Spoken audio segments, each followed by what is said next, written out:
Hallo Leute, da bin ich wieder. Herzlich willkommen auf unserem Kanal hier bei Mehmet Oe. Das ist ja euer Kanal, wie ihr wisst. Ihr könnt immer entscheiden, was ihr sehen wollt und was nicht.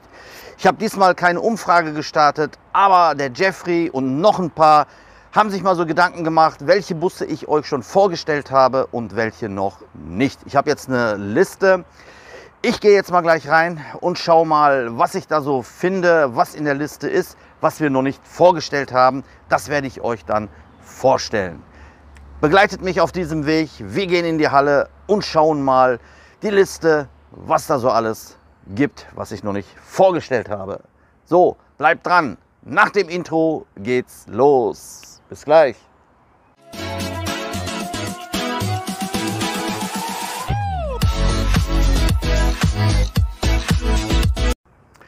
So, dann laufen wir mal hier hin, mal gucken, wo nur was ist.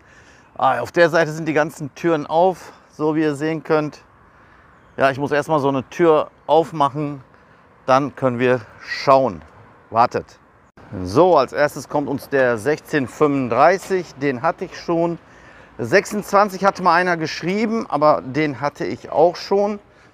Mal gucken, was hier noch so ist. Wir haben schon fast die ganze Flotte durchgenommen. 44 haben wir gehabt, 48 haben wir gehabt, 51 schon, 38 schon, 83, den wollt ihr immer noch einmal sehen, bevor der ausgemustert wird.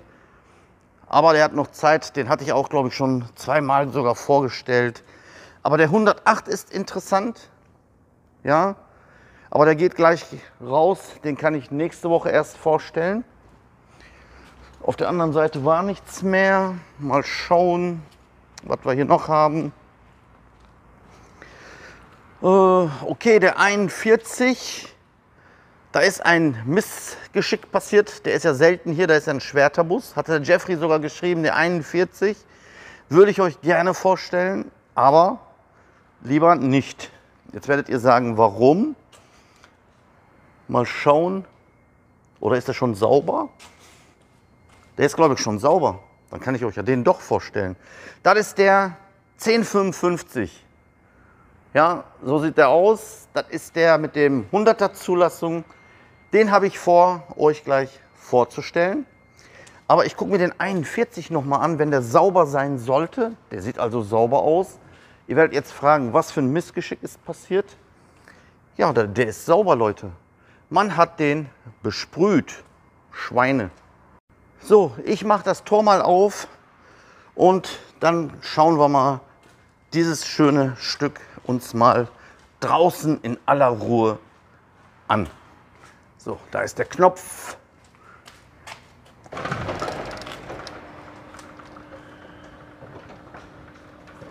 So, bei der Gelegenheit kann ich auch mal so ein bisschen hier draußen zeigen. Ja, die Gelenke, die stehen auf der Seite. Das ist hier, einer hat mal gefragt, was ist, wenn ihr abschleppen müsst oder so. Ja, mit dem kann man hier auch abschleppen, mit der Stange. So, dann konzentrieren wir uns mal. Aber wo wir schon mal hier sind, können wir uns doch schon mal den Motor anschauen. Wo ist das Teil hier? Jawohl. Den hören wir auch natürlich nachher. Erstmal rausfahren, dass er Luft hat. Aber ich nehme euch mal komplett mit einfach. Beim ersten Mal, was da so alles passiert beim Starten und so. Ne? Motor können wir uns ja gleich anschauen. So, ich habe jetzt auch keinen Schlüssel von dem mitgenommen. Warum nicht? Weil da kein Schlüssel war. Das ist bestimmt auch einer, der keinen Schlüssel braucht. Nur den Hauptschalter, den habe ich schon umgelegt. So, wo geht das aus hier? So schaut es aus. Irgendwas ist am Piepsen. Okay. So, jetzt muss ich selber mal gucken. Wie ihr sehen könnt, der hat keinen Schlüssel. Wo hat er denn die Taster? Mal gucken. Ah, ich sehe schon. Hier vorne erstmal Zündung geben.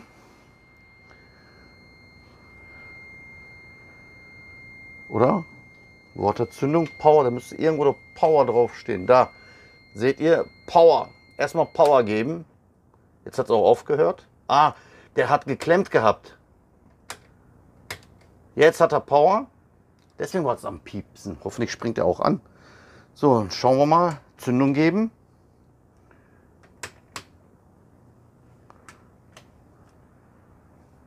klappt nicht. Habe ich mir schon fast gedacht. Sehr wahrscheinlich ist die Batterie leer. Ich mache mal Cut und melde mich gleich wieder. So Leute, mit diesem Bus wird es heute nichts. Warum wird nichts? Batterie ist leer und ich habe niemanden gefunden, auch der das hier überbrückt und so. Weil der Grund war, jemand hat diese Power-Taste angelassen. Wie ich reinkam, habt ihr ja gehört, der war ja noch am Piepsen und so. Und jetzt hat er keinen Saft mehr. Muss überbrückt werden, wird sich der Kollege freuen. Aber dafür habe ich mich entschlossen, jetzt euch den 41 vorzustellen. So, ich habe den schon mal laufen lassen. Natürlich Vorratsdruck zu gering. Schauen wir mal, dass er alles hochfährt. Aber hier klappt auch die hintere Kamera und so. Man kann alles gut sehen. Den Bus, den habe ich echt noch nicht vorgestellt. Ja, der hat ja auch schon den neuen Entwerter und so hier drin. Wirklich toll. Ja. Hier so ein Teil, auch von L-Geber. Ja, wie gesagt, ich fahre den mal raus und dann schauen wir uns mal alles gemeinsam an, was der so alles hat. Ja, so mit weißen Stangen und so, ja, das wird interessant. Und ich mache mich mal schlau, was für ein Baujahr der ist und so. So Leute, ich habe mich mal schlau gemacht. Das ist ein A21 vom Baujahr 2015.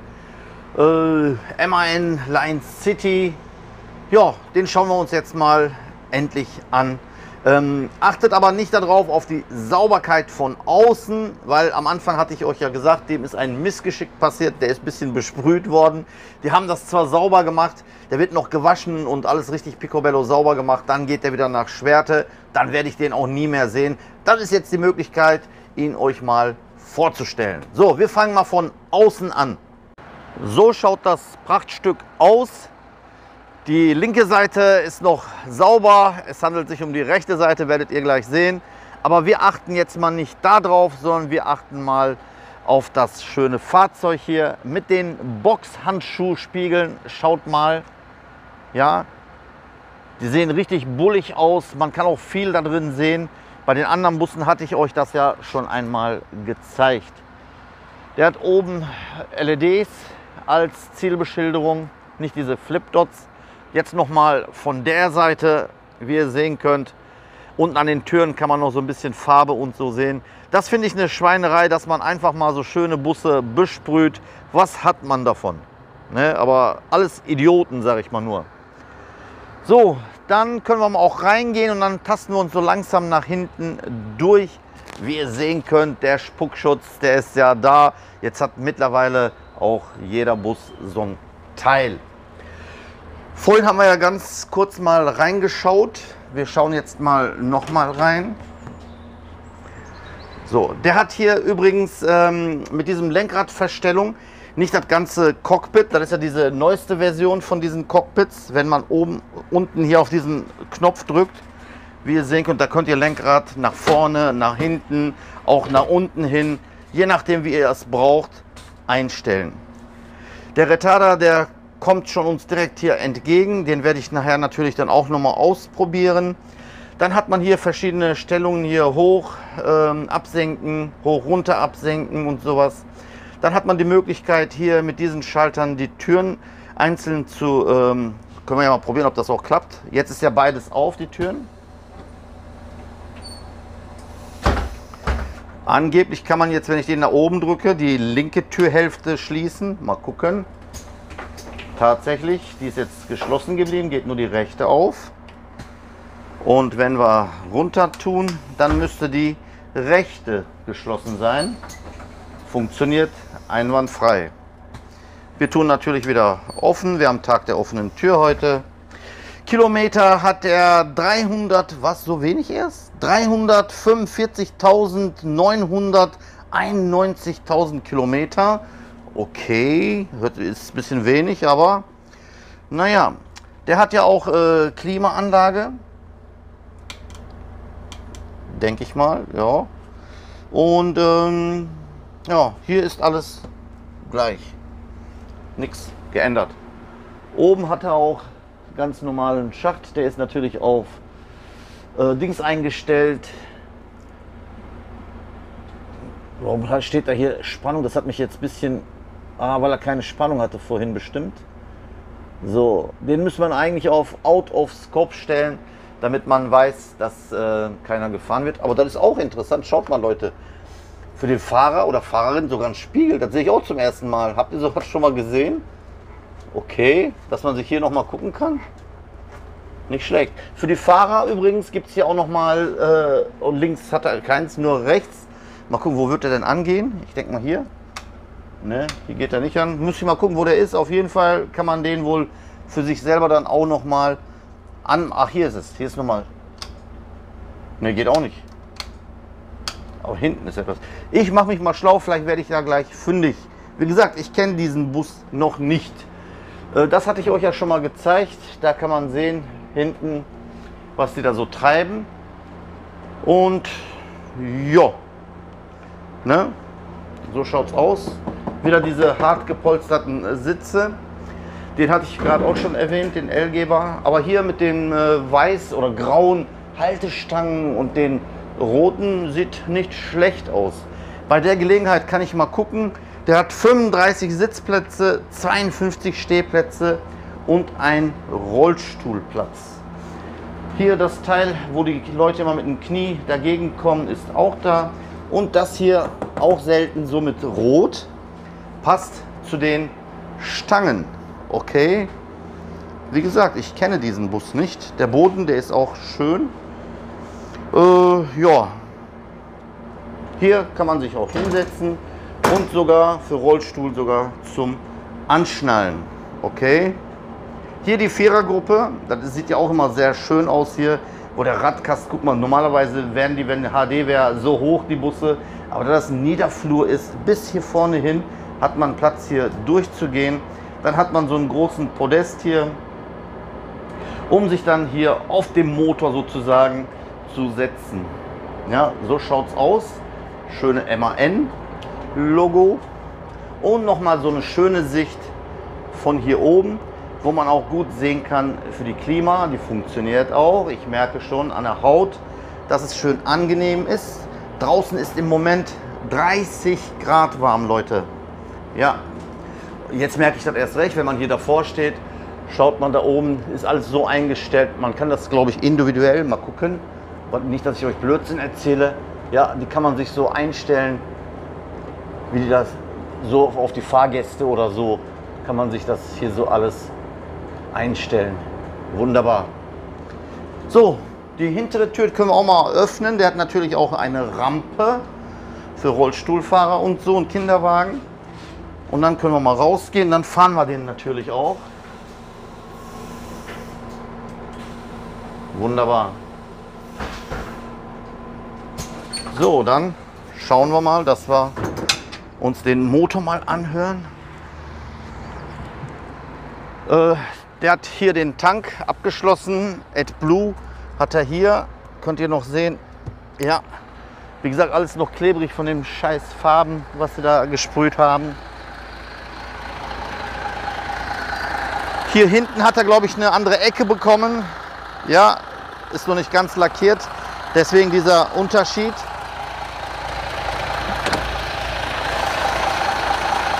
Und der Motor natürlich.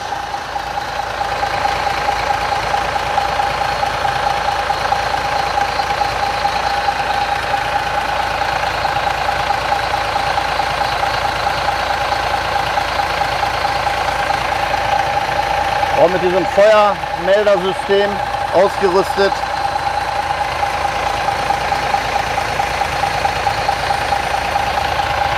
Den kann man hier auch starten und ausmachen. Jetzt startet er nicht. Warum startet er nicht? Weil der gesichert ist. Wenn wir den jetzt, Moment, ich mache mal mit einem Finger runter, dann geht er auch an. Wunderbar.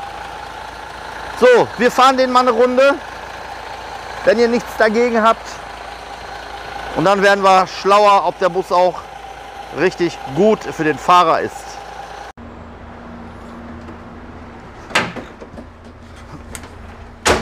So Leute, dann starten wir mal die ganze Chose hier. Zweite Handy mal weglegen. Das ist übrigens zum Anmelden. Ich bin auch offiziell angemeldet hier und so. Alles ausgefüllt. Ich brauche aber nur ein bisschen Luft für mich hier. Mal gucken, wie geht das hier. Jawohl. Wunderbar. Gut, dann probieren wir mal unser Glück. Frontscheibe ist auch nicht ganz sauber, aber ist jetzt im Moment nicht wichtig. Wie ihr gesehen habt, der hat auch schon die Assistenten hier, ne, die uns zeigen, wie schnell wir sind, wie nah wir sind und natürlich ganz wichtig, der tote Winkelassistent. Der ist ja ab jetzt, ja, letztes Jahr schon Pflicht bei Neufahrzeugen und die anderen, die müssen alle so umgerüstet werden. Noch was zu den Boxerspiegeln, richtig gut. Ich kann zum Beispiel Stoßstange vorne, wenn es mal eng wird, kann ich sehen. Hier vorne kann ich tote Winkel sehen und da oben tote Winkel, wie gesagt, und den, wenn man an eine Stoßstange hier von dem Bus, wenn mal eng ist oder so, kann man sich da orientieren.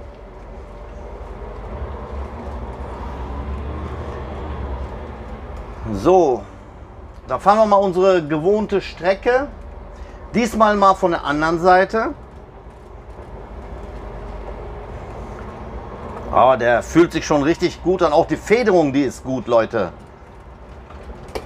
Ihr müsst so ein Ding mal selber fahren, dann wisst ihr sofort bei den ersten 2 Metern, wie das ist, wie die sich anfühlen.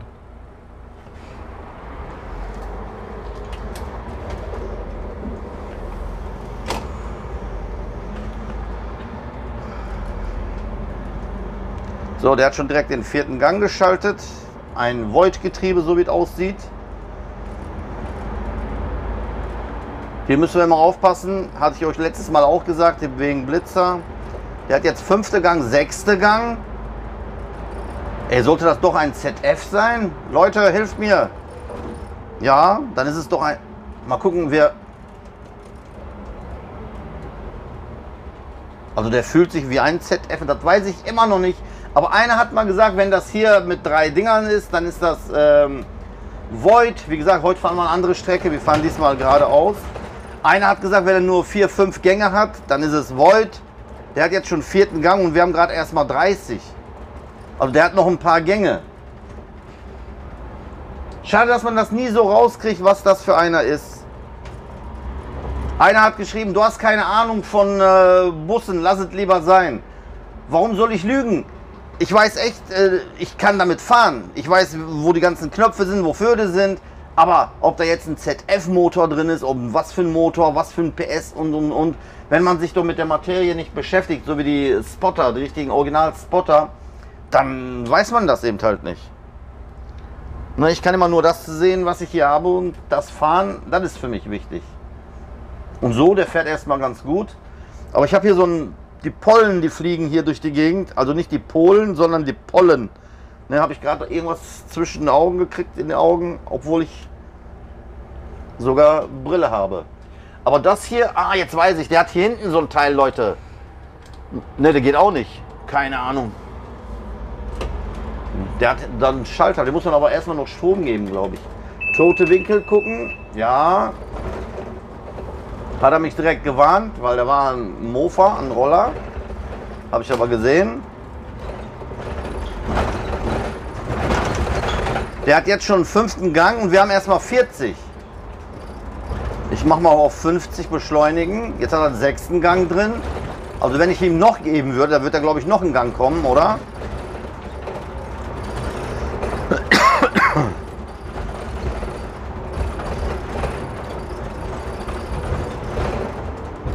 Okay, das Geklappere, das ist normal bei dem Alter. Hier fahren wir wieder rechts. Der Blinker, der ist wieder zurückgegangen, okay. Das Gute bei diesem Retarder ist, man kann den stufenweise runterziehen, ne? Aber wenn man den dann gelöst haben möchte, nicht wieder stufenweise auch hoch, einfach nur zack, drauf und schon ist man wieder auf 0. Ne? Ich glaube, das hatte ich bei den anderen Videos euch mal gezeigt. Mal gucken, das Absenken und so, ob das klappt. Ja, klappt auch. Geht auch automatisch wieder hoch. Wunderbar. Ja, an für sich ein guter Bus. Für Schwerte. Gut. Ah, jetzt geht der an. Jetzt habe ich das hier den Schalter gefunden. Das war vorhin doch der Schalter. Man muss dem erst Saft geben. Man kann den aber hier dann so ausmachen. Schaut, jetzt hat er Strom. Ich habe ausgemacht und jetzt wieder an. Okay.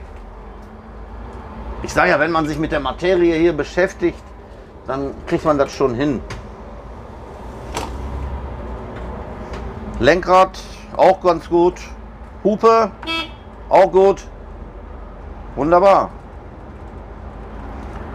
Retarder funktioniert. Wenn ich den jetzt lösen will, wie gesagt, einfach nur mal draufdrücken und schon ist er gelöst.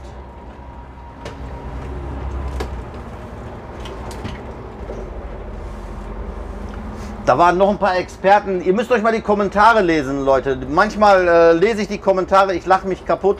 Manchmal kann ich mich aber auch nicht zurückhalten. Da muss ich aber auch was schreiben.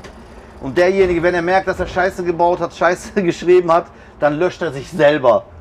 Ne? Also löschen tue ich nicht, ich kommentiere aber. Wenn mir jemand doof kommt, der kriegt auch von mir die passende Antwort. Da meinte einer, ja, so lässig fahren, da sieht man mal, dass er keine Ahnung vom Busfahren und so hat. Bestimmt entweder ein Kind, der das geschrieben hat, oder einer, der die ganze Zeit tatsächlich nur so fährt. Ne? Ich habe doch alles unter Kontrolle, Leute. Müsst ihr euch mal die Kommentare wirklich mal lesen, da lacht ihr euch kaputt.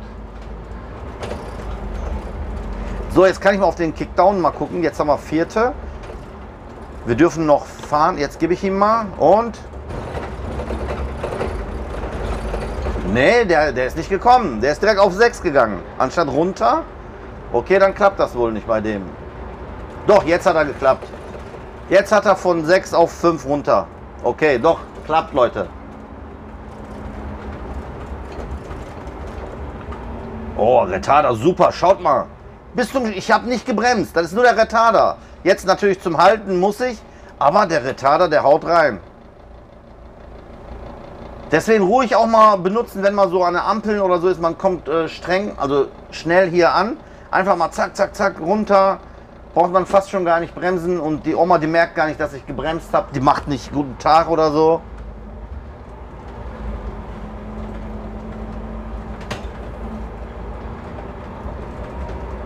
Somit haben wir wieder eine schöne Linie, sage ich schon, weil ich letztens Linie aufgenommen hatte. Einen schönen Bus vorgestellt. Und ich hoffe, diesmal habe ich auch mein Funkmikrofon dabei, dass da alles schön aufgenommen wurde und nicht dieses... Vielleicht habt ihr da in den letzten Videos mal gemerkt, irgendwas hatte mit meinem Funkkabel nicht funktioniert. Der hat gar nicht übertragen, der hat auf normale Mikro aufgenommen. Und ich habe die ganze Zeit gedacht, der nimmt über Mikro auf, also über den Funk. Jetzt habe ich das aber geklärt. Boah, der Sound, der ist auch gut. So, mal gucken, ob unser Teil das erkennt, gleich unser 10 km/h Schild. Mal gucken, ob ihr das auch sehen könnt. Wenn die Kamera da dran ist, dann müsst ihr das jetzt, ja, seht ihr, maximal nur 10 km/h fahren.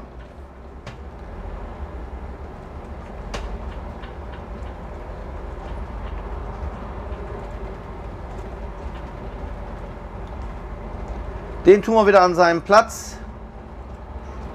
Schade, der 55, den konnten wir nicht vorstellen. Aber der kommt auch noch dran, keine Angst. Wir sind jetzt ja auf der Zielgeraden zum 100.000 Abonnentenmarke. Wenn ihr da mir behilflich seid, das wäre ganz gut, dass wir das dieses Jahr noch hinbekommen. So, hier müssen wir jetzt einen ganz großen Bogen nehmen, weil der steht ungünstig hier. Und die erste Halle, die ist immer scheiße anzufahren,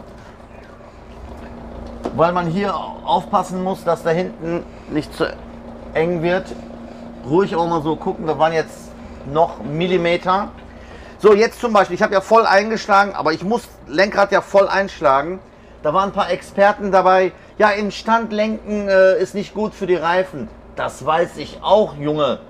Ne? Aber jetzt, wenn ich jetzt den rollen lassen würde und dann drehen würde, ja, da würde ich diesen Platz, was ich gleich hier brauche, ja wieder verlieren. Also manchmal bleibt es nicht aus. Im Stand oder beziehungsweise leicht Kupplung sage ich schon, Bremse loslassen, wenn er rollt und dann so langsam drehen. So, passt mal auf jetzt, zum Beispiel, ich lasse jetzt die Kupplung gleich los. Ich sage mal Kupplung, also Bremse, und drehe aber gleichzeitig dabei. Jetzt aber.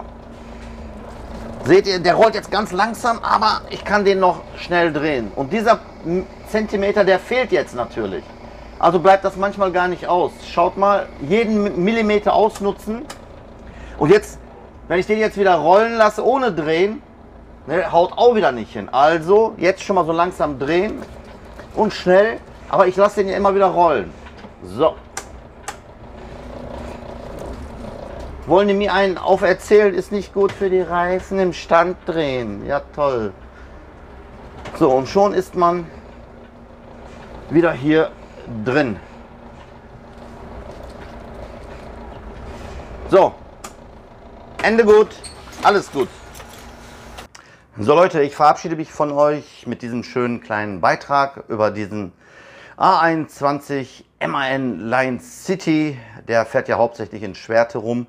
Deswegen haben wir den mal heute hier gehabt. Haben Glück gehabt, dass ich euch den mal vorstellen konnte. Ich hoffe, das Video hat euch Spaß gemacht. Wie ich vorhin schon erwähnt habe, wir sind auf der Zielgeraden zu den 100.000 Abo-Marke hin. Wenn ihr mir da jetzt noch behilflich seid, noch irgendwelche Leute aktiviert, die den Kanal noch nicht kennen und abonnieren natürlich, das wäre optimal. Und für diejenigen noch ein Hinweis, die bezahlten Kanalmitglieder, wenn ihr mich abonniert, dann bitte auch euren Namen oder so, wenn ihr von mir Autogrammkarte haben wollt. Sonst sehe ich ja nicht, wer das ist. Manchmal habt ihr Fake-Namen, manchmal habt ihr irgendwelche Fantasienamen. Da weiß ich ja nicht, wer das ist. Ja, also da, wenn ihr Autogrammkarten haben wollt, abonnieren und mir gleichzeitig eine Mail schreiben, ich habe dich kostenpflichtig abonniert, bitte um eine Autogrammkarte oder so. So, jetzt aber wieder genug geredet. Man sieht sich und redet weiter auf den nächsten Videos. Bis dahin, bleibt gesund, sagt euch, wünscht euch, euer Mehmet Oey. Ciao Leute.